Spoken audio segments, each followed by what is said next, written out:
الحمد لله رب العالمين والصلاة والسلام على أشرف الأنبياء والمرسلين نبينا محمد وآله وصحبه أجمعين أما بعد. پانچویں شب ہے رمضان المبارک کی. اس میں سورۃ النساء پڑھی جا رہی ہے. نساء کا مطلب عورتیں، خواتین.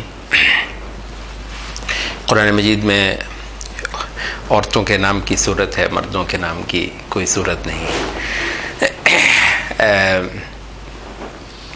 عورت ایک مظلوم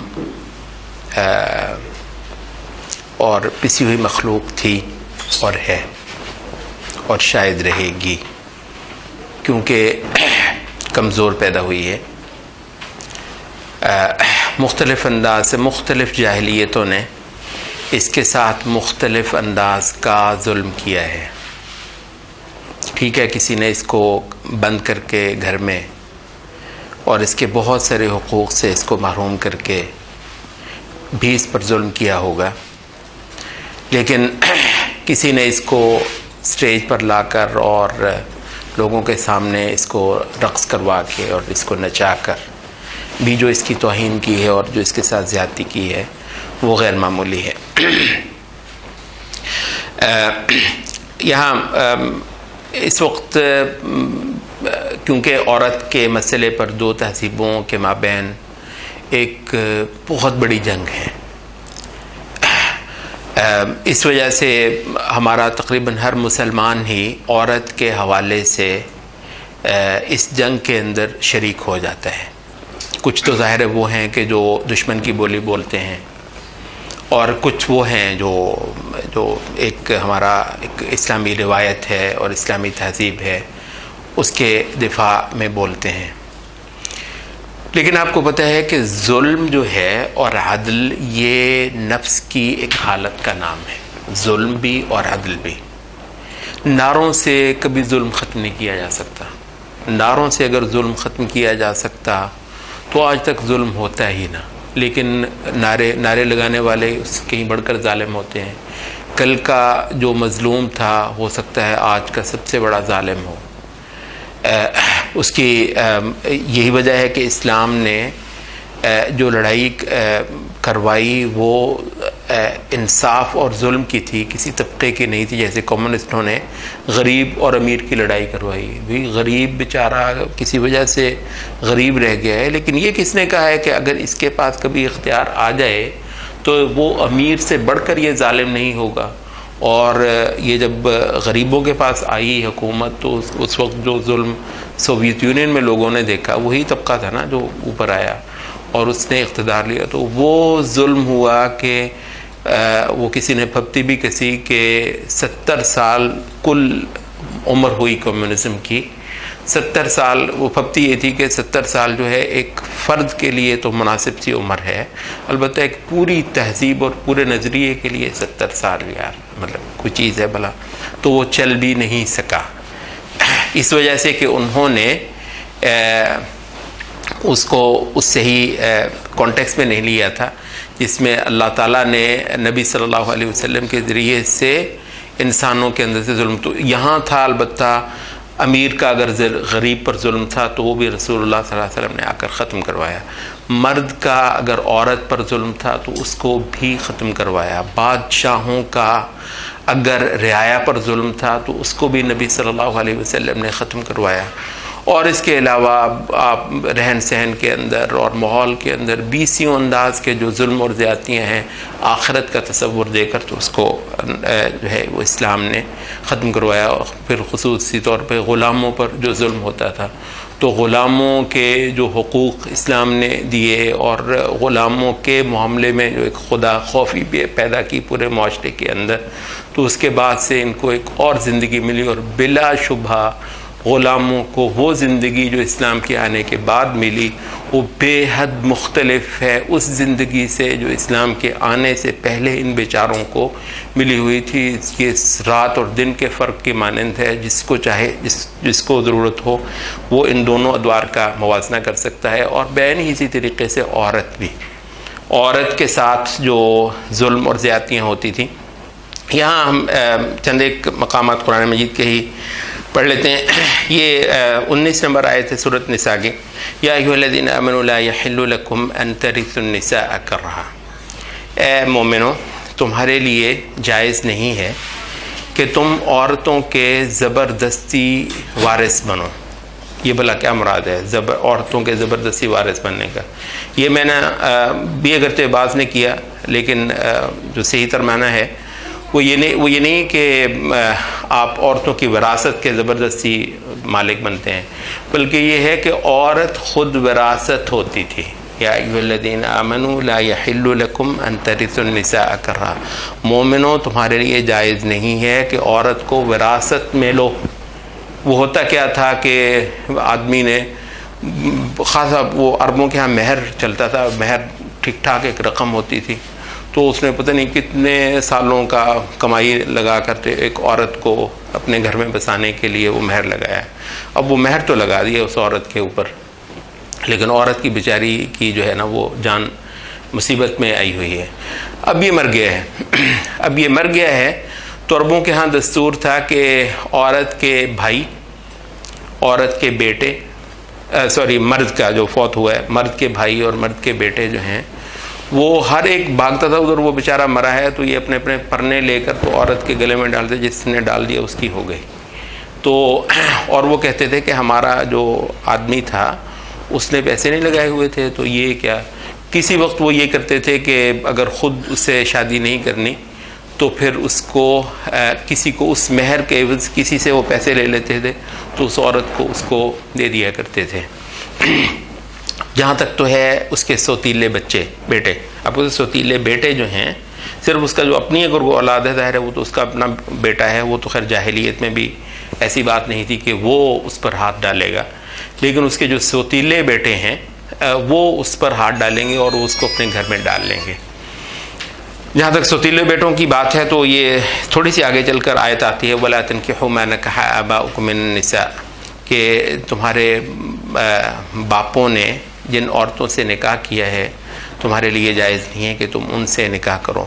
غالباً حضرت انس رضی اللہ عنہ سے روایت آتی ہے کہ ایک صحابی کو ہم نے دیکھا کہ وہ ایک جھنڈا اٹھا کر تو کسی فوجی مہم پر جا رہے ہیں. تو ہم نے پوچھا کہ جی آپ کدھر روانہ ہو رہے ہیں؟ جھنڈا کیسے؟ نبی صلی اللہ علیہ وسلم نے مجھے جھنڈا تھمایا ہے، اور نبی صلی اللہ علیہ وسلم کو علم ہوا ہے کہ کسی جگہ پر ایک آدمی نے اپنے باپ کے مرنے پر اس کی بیوہ کو اپنے گھر میں ڈالا ہے. مجھے نبی صلی اللہ علیہ وسلم نے فرمایا کہ اس کا سر لا کر میں نبی صلی اللہ علیہ وسلم کو پیش کروں.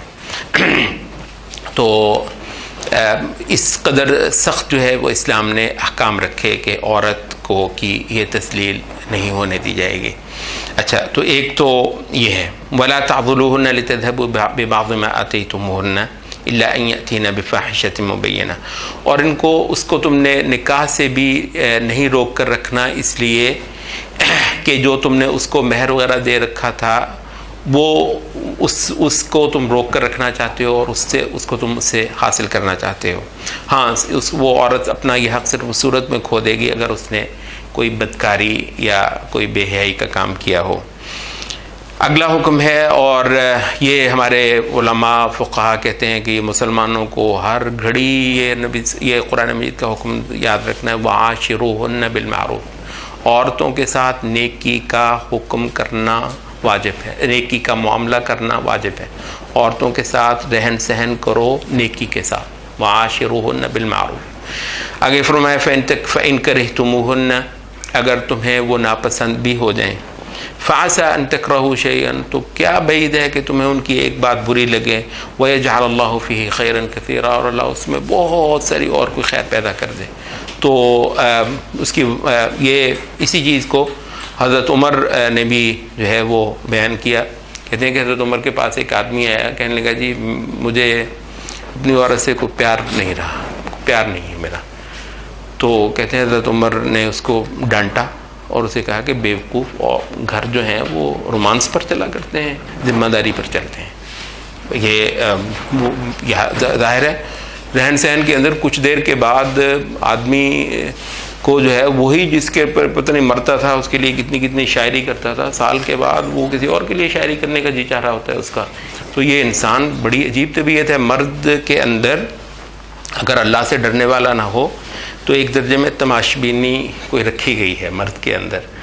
تو جو چیز اس کے پاس آ جاتی ہے نا، جو پھول وہ توڑ لیتا ہے اس کی قدر ختم ہو جاتی ہے اور وہ پھر نئے پھول توڑتا پھرتا ہے. تو بہرحال یہ دنیا ایسی نہیں ہے کہ یہاں پر وہ ایک سے ایک نئی عورت کو جو ہے نا وہ ڈھونڈتا اور اپنے گھر میں ڈالنے کی کوشش کرتا پھرے. تو یہ ذمہ داریاں ہیں. تو یہاں پر بھی فرمایا کہ یہ جو ہے نا محض پسند ناپسند یہ کوئی بڑی بات نہیں ہے. جب شادی ہو گئی ہے تو ذمہ داری کے ساتھ اس کے ساتھ اپنا رہن سہن کرو. اچھا آگے جو اگلی آیت ہے وَإِنْ أَرَدْتُمُ اسْتِبْدَالَ زَوْجٍ مَكَانَ زَوْجٍ، اگر چلیں کسی وجہ سے تم نے یہ کرنا ہی ہے کہ کسی ایک بیوی کو چھوڑ کر کوئی اور بیوی کرنی ہے. وَآتَيْتُمْ إِحْدَاهُنَّ قِنْطَارًا، اس کو تم نے کوئی سونے چاندی کا ڈھیر دے رکھا ہے مہر میں. فَلَا تَأْخُذُوا مِنْهُ شَيْئًا، اس سے کچھ بھی تم مت لو، تم واپس نہیں لے سکتے. أَتَأْخُذُونَهُ بُهْتَانًا وَإِثْمًا مُبِينًا، کیا تم یہ جو ہے ظلم اور ناانصافی کے ساتھ یہ کام کرو گے. وَكَيْفَ تَأْخُذُونَهُ وَقَدْ أَفْضَىٰ بَعْضُكُمْ إِلَىٰ بَعْضٍ، اور یہ کیسے تم اس سے مہر دیا ہوا واپس لوگے جب کہ تم ایک دوسرے کے ساتھ وہ جو آخری تعلق ہوتا ہے وہ تم ایک دوسرے کے ساتھ پیدا کر چکے ہو. وَأَخَذْنَا مِنْكُمْ مِيثَاقًا غَلِيظًا، اور جب کہ ان عورتوں نے تم سے ایک بہت بھاری میثاق جو ہے ایک عہد اللہ کے نام کا وہ لے رکھا ہوا ہے.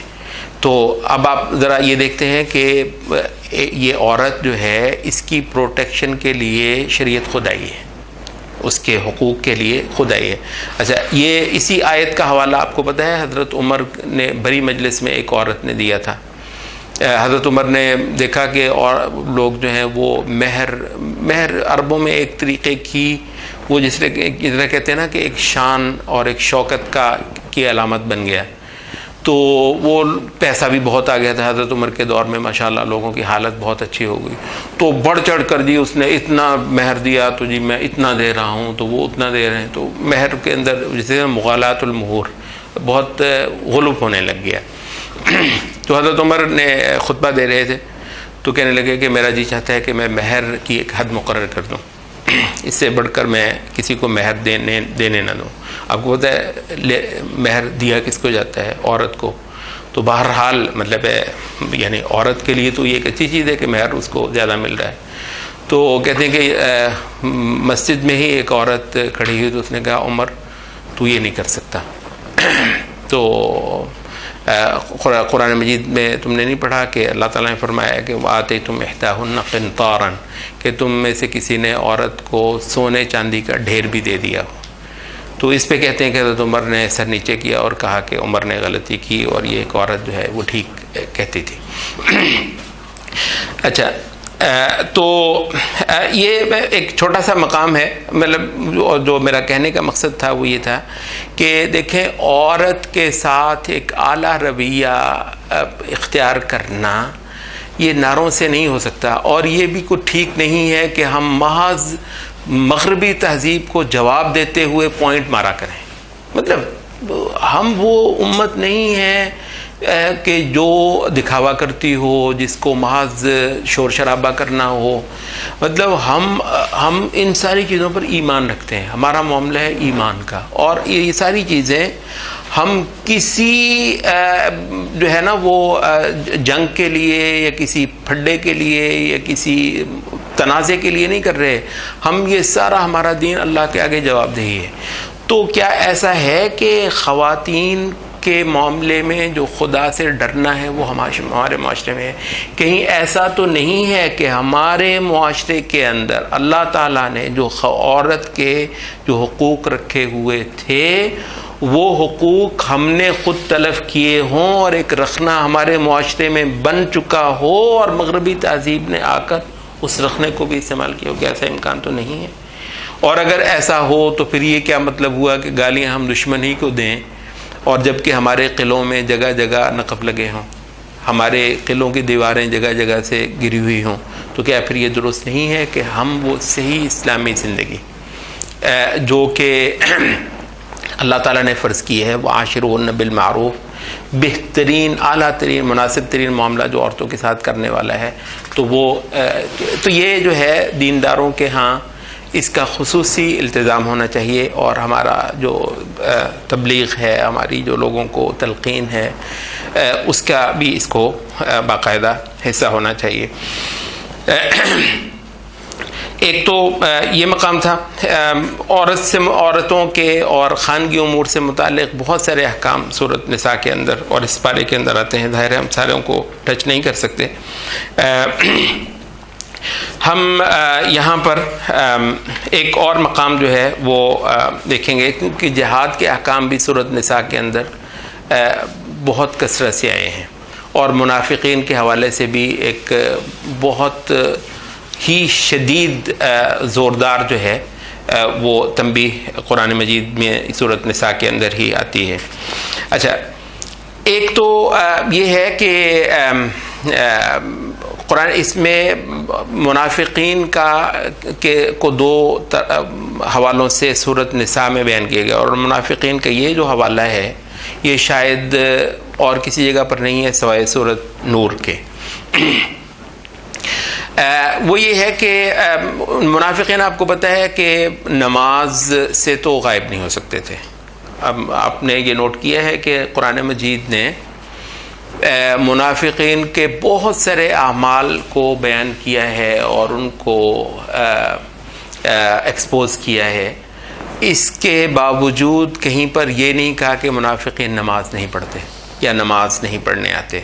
اس کی وجہ یہ ہے کہ وہ جو معاشرہ نبوی معاشرہ ہے اس میں کوئی انسان نماز چھوڑ ہی نہیں سکتا، مطلب اس معاشرے پر قربان جائیے کہ جس میں یہ ممکن ہی نہیں ہے کہ اذان ہو اور کوئی بندہ گھر بیٹھا رہے۔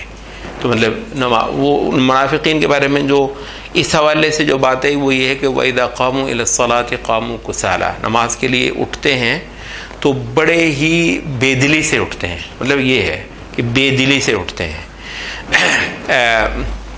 اور کہا کہ یراؤن الناس، اور محض ریا کی نمازیں پڑھتے ہیں، کیونکہ ظاہر ہے سچے دل سے تو مومن تھے نہیں، تو جو وہ پڑھتے تھے وہ صرف مسلمانوں کو دکھاوے کے لیے پڑھتے تھے۔ اچھا، وہ تو نہیں ہے، تو کہتے ہیں کہ دو چیزوں میں منافقین کا نفاق جو ہے وہ نکل کر آتا تھا۔ ایک تو ہے جہاد دشمنی، اور مسلمانوں کے جو دشمن ہیں ان کے ساتھ ساز باز، اور ان کو مسلمانوں کے راز افشا کرنا، اور جہاں ممکن ہو وہاں پر مسلمانوں کو کوئی گھاؤ لگانا، اور جہاد کے اندر بہرحال شریک ہونے سے بچ جانا، کبھی کوئی بہانہ لگانا تو کبھی کوئی بہانہ لگانا، کیونکہ بہرحال منافق جتنا بھی دکھاوا کرے جان نہیں دے گا مسلمانوں کے ساتھ جا کر۔ تو ایک تو ہے جہاد دشمنی۔ میں تھوڑا سا یہ چاہوں گا، کیونکہ سورۃ بقرہ کے پڑھنے کے دوران بھی ہم نے کہا تھا کہ منافقین ایک کیریکٹر ہے مسلم سوسائٹی کا، اور وہ ہمیشہ سے ہے اور ہمیشہ رہے گا۔ اپنے اپنے دور کے آپ حیرت آپ کو ہو جاتی ہے کہ منافقین ان ہی دو اوصاف سے سب سے بڑھ کر آج کے منافقین اگر کچھ کر رہے ہیں تو وہ جہاد دشمنی ہے۔ ایسا ہی ہے، جو اللہ کے دشمنوں کے ساتھ مسلمانوں کی اس دور میں جو جنگ ہے اس کا کوئی اندازہ نہیں کر سکتا۔ آخری درجے میں مظلوم ہے مسلمان، کہیں پر تھوڑی اس کو موقع ملا تو اس نے وہ جو ڈھیروں کا حصہ مطلق آپ جو ہے، اب اس میں یہ کچھ باتیں آئی ہیں، وَآتَ الْمَالَ عَلَى حُبِّهِ ذَوِي الْقُرْبَى وَالْيَتَامَى وَالْمَسَاكِينَ وَابْنَ السَّبِيلِ وَالسَّائِلِينَ وَفِي الرِّقَابِ، اور اس کے علاوہ بھی جو ہے وَالْمُوفُونَ بِعَهْدِهِمْ إِذَا عَاهَدُوا وغیرہ وغیرہ۔ یہ جو ہے یہ کسی کے ساتھ بھلائی کرنا، ماں باپ کا حق ادا کے اندر منافقین کا حق ادا کرنا، بیوی کو خاوند کا حق ادا کرنا ہے، بھائی یہ عبادت ہے۔ میں عرض کروں بہت بڑی مصیبت یہ ہے کہ اتنا بڑا حصہ ہو سکتا ہے کے خلاف سازشیں کرنا ہوں، لیکن بہت تھوڑے لوگ ہیں جو اس کو عبادت بنا کر اور باقاعدہ خدا کا دیا ہوا پیکج کے طور پر اس کو کرتے ہیں۔ بھائی ہر بندہ اپنے بیوی بچوں کے لیے کماتا ہے یار. ہندو نہیں کماتے اپنے بیوی بچوں کے لیے, عیسائی نہیں کماتے. آپ کو اس پر اجر ملنا ہے. یہ جو قرآن بالکل ابتدا میں سورۃ بقرہ کے اندر میں وہ مما رزقناہم ينفقون, آپ کو پتہ ہے کہ امام طبری نے اس کی تفسیر میں کہا ہے کہ سورۃ وہ مما رزقناہم ينفقون کی تفسیر ہے زکوٰۃ. کہتے ہیں یہ مکمل تفسیر نہیں ہے. زکوٰۃ اور نفقات, ہر وہ نفقہ جو اللہ نے یا فرض کیا ہے مستحب رکھا ہے وہ مما رزقناہم ينفقون آتا ہے, وہ ان کی عبادت ہے. جو اترا ہے اس پر بیوی کے منہ میں جو لقمہ ڈالتے ہیں, آپ اپنے بچوں کے منہ میں جو لقمہ ڈالتے ہیں, سارے کا سارا عبادت ہے, مگر اس کو اس کے کانٹیکس میں لے کر جانا چاہتے ہیں. وہ کہہ رہے ہیں کہ جی یہ ساری زندگی ہے ہی نہیں عبادت کے اندر. تو یہ ہے پڑوسیوں کے ساتھ, بیوی بچوں کے ساتھ, والدین کے ساتھ, رشتہ داروں کے ساتھ حقوق دینا, حقوق سے بڑھ کر الرسول, جب ان کو عہد کر لیا ہے تو اس کو پورا کرنا. یہ اخلاق باقاعدہ, ٹھیک ہے, اخلاق کے اندر بھی مستحبات ہیں. یہ لوگوں کا خیال ہے کہ اخلاق سارے کے سارے جو ہے نا مستحب کی قبیل سے نہیں, ایسا نہیں. اخلاق کے اندر واجبات بھی ہیں اور اخلاق کے اندر مستحبات بھی ہیں اور اخلاق کے اندر مباحات بھی ہیں. ٹھیک ہے جی. تو اخلاق کے اندر بھی آپ کو پاسنگ مارکس لینے ہیں. تو یہ تیسرا شعبہ ہو گیا فرائض کا, جو آیت کل قانون اور دے دیا. تو اس قانون سے کسی وقت ہم اخلاق کہیں گے, کسی وقت ہم اس کو معاملات کہیں گے. چوتھا ہے یہ قوانین کا اعتقاد بھی ٹھیک ہے اور اس بندے کا عبادت بھی ماشاءاللہ سے ان کو اس قدر وغیرہ جو اللہ توفیق دے کرتا ہے. اخلاق بھی چلیں ماشاءاللہ, اخلاق اور معاملات ان ساری چیزوں کو بھی عبادت بنانے کی کوشش کرتا ہے. ایک چوتھا سوال جو ہے وہ بالکل اس کا خالی ہے, مثلا اللہ نہ کرے تو وہ کیا ہے چوتھا ہے اس کو کسی وقت ہم کہتے ہیں جہاد. چوتھا جو ہے کسی وقت ہم کہتے ہیں یہ خانگی امور کے اندر, کسی وقت ہم کہتے ہیں کہ اقامت دین. اس کے لیے مختلف لفظ آپ بول لیتے ہیں, اقامت دین, یا کسی وقت آپ اس کو جہاد کہہ دیتے ہیں, یا کسی وقت اس کو آپ تواصی بالحق و تواصی بالصبر کہہ دیتے ہیں. اس کے لیے کئی ساری تعبیرات جو ہیں وہ موجود ہیں. وہ یہ ہے کہ باطل جو آپ کے چاروں طرف پھرتا ہے, تو اس کا ہر چند مہینے بعد عمرہ کر کے آتے ہیں, اس کا بھی کبھی کو پتہ کیا ہے کہ یہاں پر کس کا دستور چلتا ہے, کس کی بیان کرتے ذلت اور عزت کے معیارات محمد صلی اللہ علیہ وسلم کی آیت نمبر اوروں کے چلتے ہیں. یہ سارا زندگی کا دھارا اور رخ جو ہے یہ اللہ کی منشا کے موافق ہے, یا اللہ تعالیٰ کے ساتھ جو جنگ کرنے والے جو دماغ ہیں وہ زندگی کو رخ دے رہے ہیں. اور اس سے کیا فرق پڑتا ہے کہ یہ دیکھیے وَيَتَّبِعْ غَيْرَ راستے کا رخ اللہ کی اطاعت میں لے کر جانا. کہتے یہ ایسا ہے جیسے ہٹ کر کوئی راستہ, کہ ایک گاڑی ہے تو گاڑی میں جو ہے نا وہ جائے پھر ادھر ہی دھکا, سارے دیندار اتنے سارے وَنُصْلِهِ جہنم, اور بوگی ہم اپنی کرا لیتے ہیں. گاڑی کا انجن جو ہے وہ جا رہا ہے کسی شیطان کے رخ پہ, اور یہاں پر ماشاءاللہ دیندار ہیں, وہ کہتے ہیں یہ ساری بوگی ہماری دوڑیاں, نماز کا وقت ہوگا سارے یہ جماعت کے ساتھ نماز پڑھ لیں گے. پوری گاڑی کدھر کو جا رہی ہے, وہ جا رہی ہے کسی اور رخ کو. بوگی ان کی اپنی ہے, خوش ہو رہے ہیں. ہر جماعت نے, ہر طبقے نے ماشاءاللہ اپنی ایک خاص دنیا بنائی ہوئی ہے, اپنے مدرسے جو ہے وہ حجت ہے ماشاءاللہ, دین ہی دین ہے. مطلب مسجد اپنی, وہ دور تک جو ہے اپنے مسلک کے لوگ, اپنے ماشاءاللہ مولوی صاحب کی حکومت ہے مسجد کے اندر پوری جو ہے. تو بس مجتمع ہو نبی صلی اللہ علیہ وسلم چھوٹے وہ بنائے ہوئے ہیں جزیرے سے ایک بڑے سمندر کے اندر. سمندر کس کا ہے؟ پر گمراہی پر. سمندر جو ہے وہ ہیومنسٹوں کا ہوگا, وہ اللہ کے منکروں کو, وہ انشاءاللہ حق کے اندر چھوٹے جزیرے آپ کے اپنے ہیں ماشاءاللہ, اس کے اندر خوش ہیں. تو بھی اس کی خبر لینا, حق کو قائم کرنے کے, تو اب یہ ٹھیک ہے, وہ اس کے بے شمار طریقے ہو سکتے ہیں, اور اس میں بھی وہ یہ وصا ہوا ہو. اس وجہ وَالضَّرَّاءِ وَحِينَ الْبَأْسِ, یہ جو ہے یہ باطل کے مقابلے پر سختیوں کے وقت دین ہے. آپ کو وہ تو اس جدوجہد میں ہی شامل نہیں ہے, یہ تو کہتے ہیں وحین البأس, وہ الباس سے مراد اجماع کیا اس کے مطلب ہے کہ بالکل جب وہ زور انہوں نے اس پر اجماع کیا کی جنگ ہو رہی ہوتی ہے وہاں پر یہ اللہ پر توکل کر کے ڈٹتے ہیں اور وہاں چلا آتا ہے.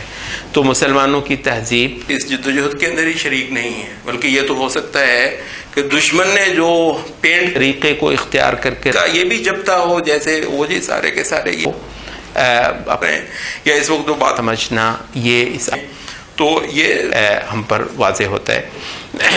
ہو سکتا ہے ہم بھی ان یہ نئے نئے باتیں وہ نکلتے ہیں اسلام تو یہ چوتھا اور دین کی تشریح کرنے کے اقامت کے اندر کر رہنا اس وجہ سے ضروری ہے کہ دین کو سمجھنے کا جو ایک طریقہ صحابہ سے پہلے سے چلا آ رہا ہے وہ ہی حق ہے، اور اس سے ہٹ کر چلنا اپنے عاقبت کو خراب کرنے کے مترادف ہے. قولوا قولی ھذا واستغفر اللہ.